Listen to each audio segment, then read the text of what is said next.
Today we continue our lesson in chapter 8 and we are learning about the dynasties of China.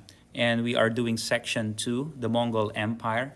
And most recently we learned about a golden age of prosperity after the Sui dynasty reunited China after many years of struggle among itself, among its people, after the collapse, after the reign of the Han dynasty.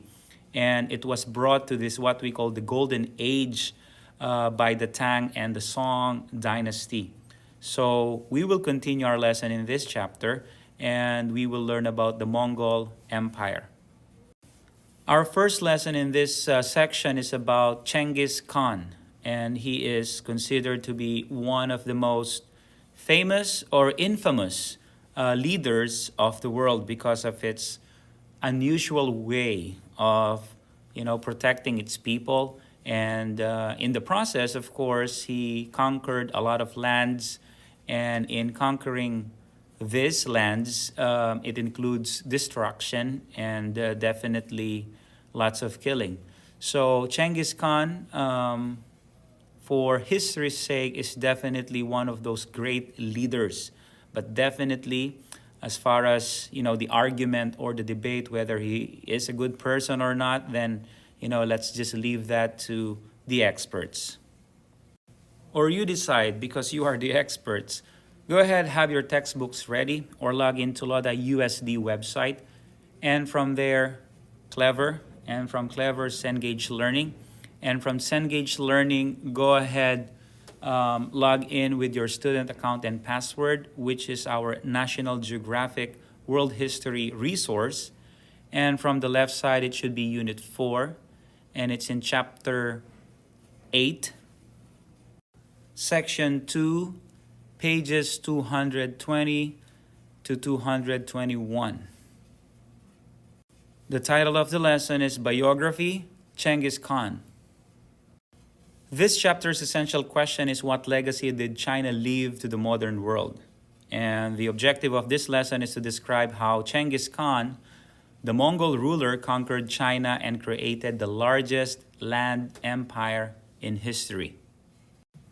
Genghis Khan, a Mongol, conquered and ruled the largest empire in history from Korea to Hungary, including most of China and Russia. So in this lesson, we will discuss his powerful military machine and the vast empire he and his grandson, Kubla Khan, created.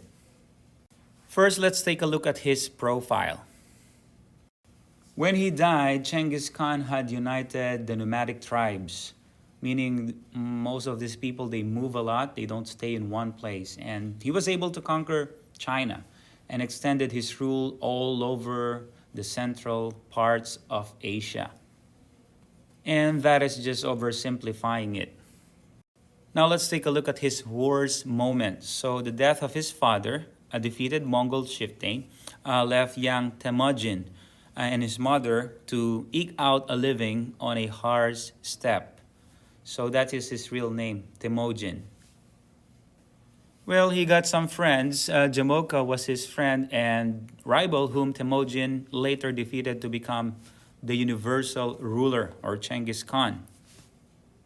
Well, a little trivia. So it is said that Temujin was born grasping a clot of blood in his hand, which has been viewed throughout history as a mixed sign, an omen of his future fame and, notoriety, because he is known for conquering lands. And in the process of conquering lands, of course, his destruction, death, definitely is included through this process.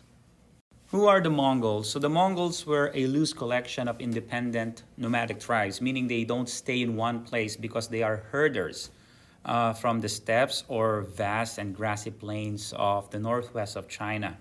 So they spend their lives roaming, riding, and herding and fighting across their landscape. So as a child, Temujin was born on a landscape. He was the son of a defeated chieftain, and his childhood was harsh. However, he was ambitious and clever, and at the same time very charismatic, meaning lots of friends. He's popular and a great warrior, and he became a tribal leader.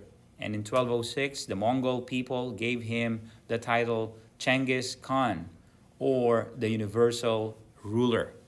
So definitely the tribes, they fought a lot, but because of the need for more grazing lands for their herds, Genghis Khan organized the diverse bands into a powerful military machine that will sweep mercilessly across Asia in one of history's most impressive conquests. So what drove them is to be united. What drove them to be united is the need for them to survive. Year 1212, Genghis Khan and the Mongols invaded northern China, destroying more than 90 cities and killing their inhabitants. Turning west, he destroyed the empire to what is known as Iran, and he invaded southern Russia, and in 1215, destroyed China's capital. So those are powerful nations, kingdoms that he just demolished. So when Genghis Khan died around 1226, he had conquered much of Central Asia, and four of his sons shared his vast empire, dividing it into four khanates or regions, and expanded their rule into Europe and southern China. Now let's talk about his grandson, Kubla Khan. Kubla Khan rose to become a leader of the Mongol Empire in 1264. So he was determined to add to his empire by conquering all of southern China. And by 1271, he had succeeded by giving the Mongols control over most of China. That year, he declared himself emperor, adopting the dynastic name Yuan and preparing to help his army to meet new challenges. Now let's take a look at the empire, the Yuan Empire that was ruled by Kubla Khan. What you're looking right now are the four khanates that was left by Genghis Khan. On the top, a yellow map, is the Golden Horde or Kipchak Khanate. On the left side, the purple one is the Ilk Khanate. And the one in the middle, the orange map, is the Chagatai Khanate.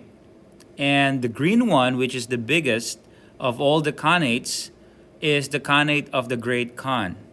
And all throughout, as you can see in this map, it conquered parts of Europe, the Middle East, parts of India, and basically almost the entire area of Central Asia.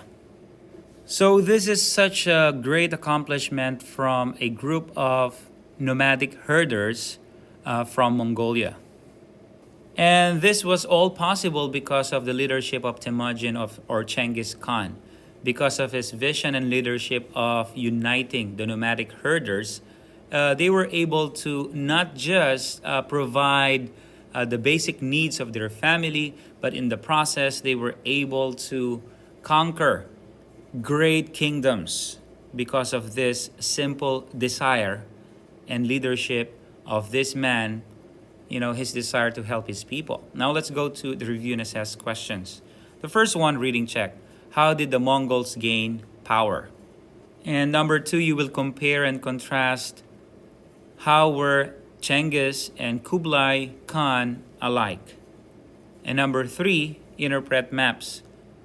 Which cities in Northwest were part of the Mongol Empire?